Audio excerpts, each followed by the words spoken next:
he is Elijah, and still others claim, no, he's a prophet, like one of the prophets of long ago.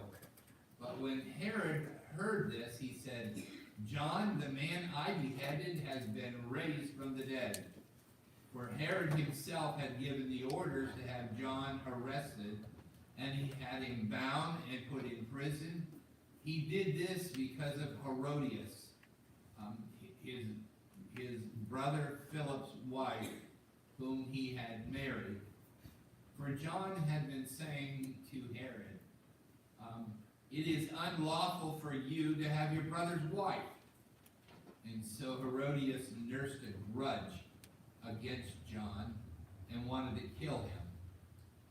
But she was not able to, and because Herod feared John and protected him, knowing him to be a righteous and a holy man, when Herod heard John, he was greatly puzzled, and yet he liked to listen to him. Finally, the opportunity came. On his birthday, Herod gave a banquet for his high officials and military commanders and the leading men of Galilee. And when the daughter of Herodias came in and danced, she pleased Herod and his dinner guests. And the king said to the girl, ask me for anything you want, and I will give it to you. And he promised her with an oath, whatever you ask, I will give to you, up to half of my kingdom. And she went on and said to her mother, what shall I ask for? The head of John the Baptist, she answered. And so at once the girl hurried to the king and with the request, I want you to give me right now the head of John the Baptist on a platter. And so the king was greatly distressed, but because of his oath at his dinner, yes, he did not want to refuse her. So he immediately sent an executioner with others to bring John's head. And the man went, beheaded John in the prison, and brought back his head on a platter. And he presented it to the girl, and she gave it to her mother. On hearing of this, John's disciples came, and they took his body and laid him in a tomb. This is the word of God for the people of God. Thanks be to God. Well, Herod heard about everything that was going on around him, and especially what Jesus was doing, and so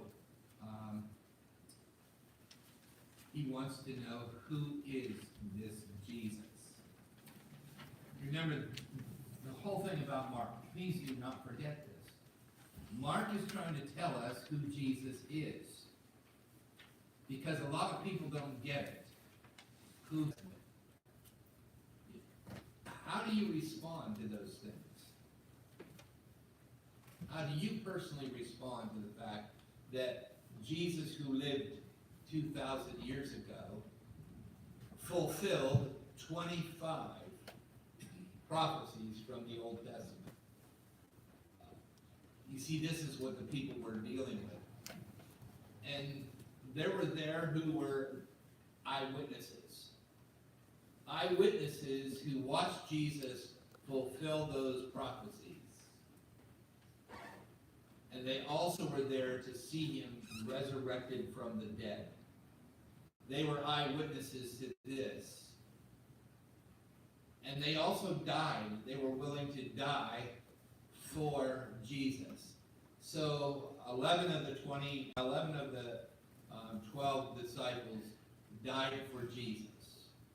John being the only one whom God kept from dying because he had a purpose for his life.